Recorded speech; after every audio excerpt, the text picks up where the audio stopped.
Répondre de toutes ses forces, accomplir ses volontés de Dieu à partir de cette appel de Dieu qui lui demande de se consacrer totalement à lui.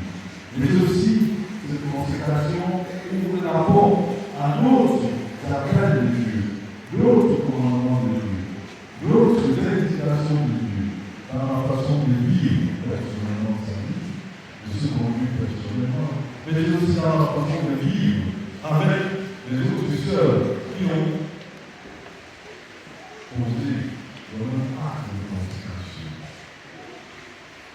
Dieu leur dit comment il faut vivre ensemble.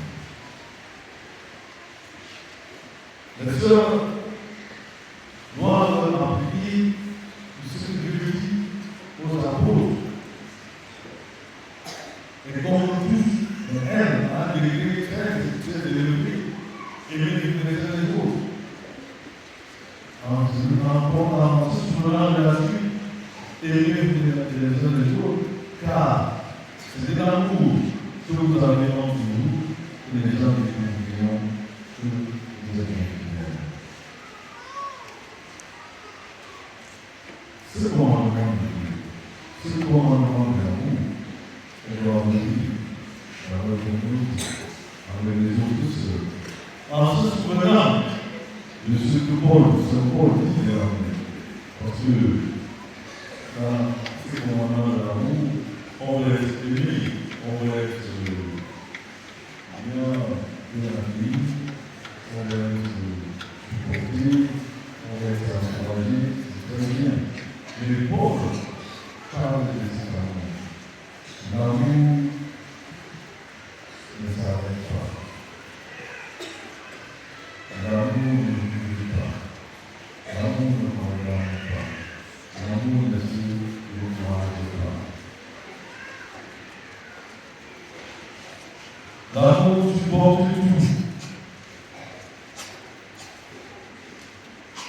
L'amour persévère. C'est l'amour qui ne s'arrête pas. C'est l'amour qui ne s'éteint pas.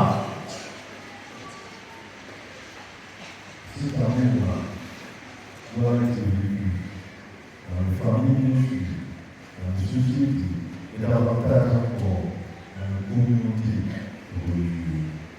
Où, même quand on a reçu, même quand on a été humilié, même quand on a été calomnié, même quand on a été méprisé, même quand on a subi à un avec le support de tout, ou quand on a subi tout cela, on continue de vivre à vivre ses sœurs dans la communauté.